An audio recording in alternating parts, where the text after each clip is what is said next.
Radijski roman.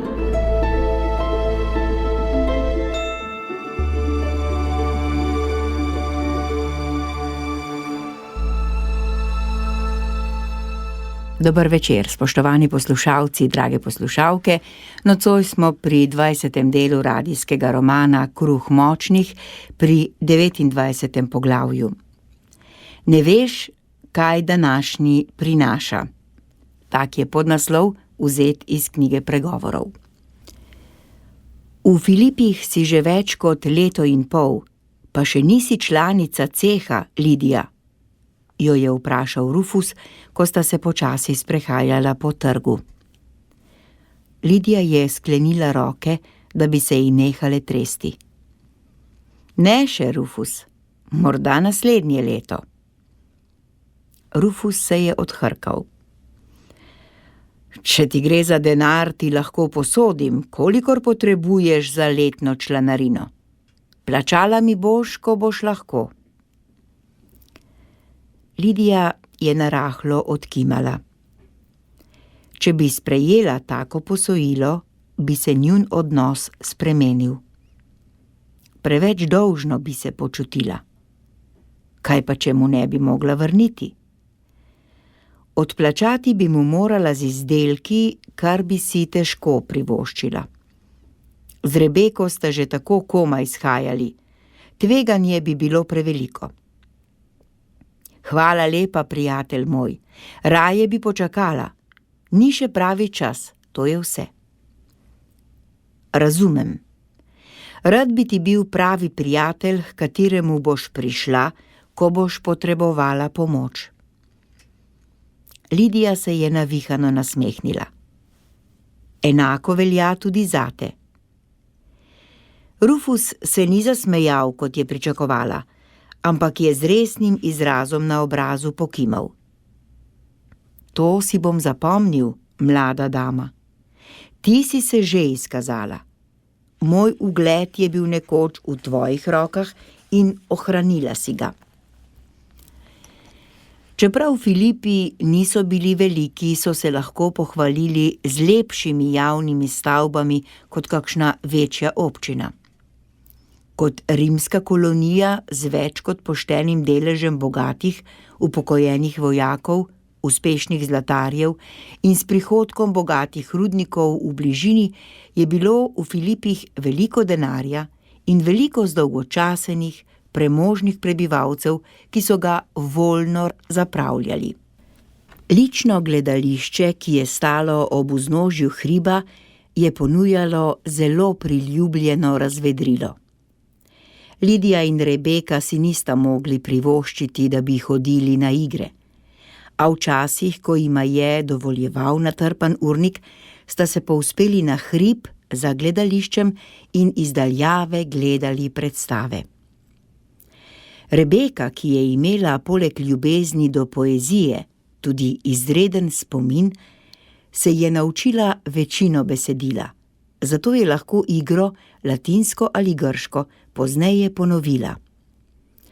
Nekatere igre so bile preveč nespodobne za Lidijin okus in tudi Rebeka jih ni marala gledati. Kljub temu pa je bilo dovolj predstav primernih za njun okus, da sta lahko uživali v zelo različnih uprizoritvah. Vsako dejanje ju je po svoje očaralo, naj so bile to Plautove komedije ali Senekove tragedije. Lidija je sedela na sivi skali, obdajalo jo je grmičevje, glasovi igralcev so odmevali po pobočju. Zdelo se ji je, da je stopila v popolnoma drug svet, kjer so njene nepomembne težave zbledele v primerjavi z velikimi pripovedmi tistega časa. To je bilo njeno najljubše razvedrilo. Ko je breme težav postalo pretežko, si je v torbo dala velik kos kruha in sira in Rebeko zvlekla v gledališče. Ni se jima svitalo, da jima bo to preživljanje časa spremenilo življenje. Nekega večera, ko sta se pripravljali, da bosta zaprli delavnico, sta pred trgovino zaslišali nemir. Ker v soseski ponoči ni bilo varno, sta ponavadi po sončnem zahodu zapahnili vrata. Tokrat sta malo zamujali. Še preden bi Lidija lahko zaprla in zapahnila vrata, se je v delavnico opotekel moški. Opotekel se je na eno stran, nato na drugo, končno pa se je ujel.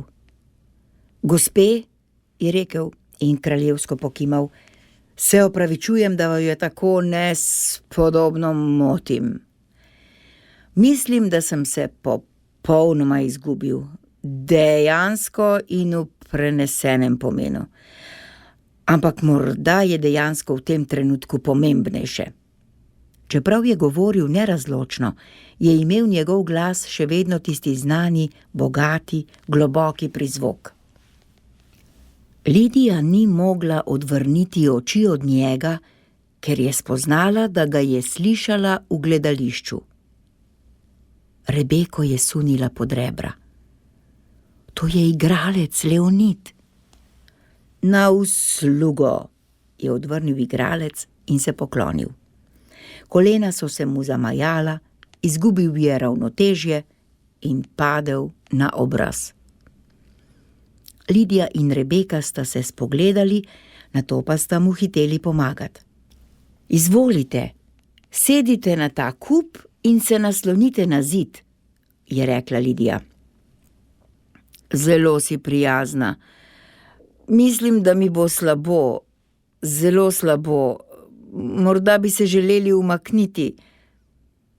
Lidija je še pravi čas zgrabila posodo in mu jo postavila pod brado. Ni vedela, ali naj se smeji ali jezi.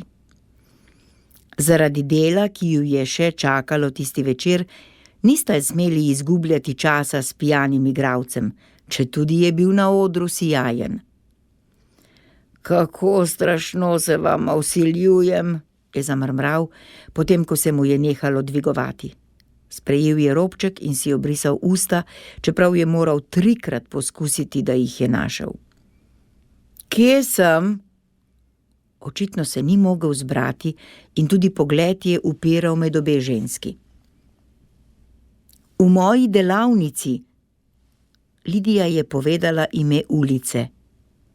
Po pogledu na brezizrazni Leonidov obraz je povedala ime večje ulice, ki je prečkala njuno.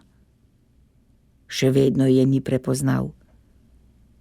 V Filipih ste, je nazadnje rekla. O, zdaj sem pa pomirjen. Vem, kje je to. Bi me zdaj lahko usmerila proti domu? Kje pa je vaš dom? Ga je vprašala Rebeka in ko ji je odgovoril, je zavzdihnila. Na popolnoma drugem koncu. Lidija je zavzdihnila. Iz delavnice ni mogla vreči popolnoma zmedenega človeka. Mislim, da se ne bi smeli vrniti domov, Leonid, ker se ne počutite dobro. Ne bi bilo varno, da sami tavate po mestu. Lahko vas kdo oropa ali še kaj hujšega. Ste bili v družbi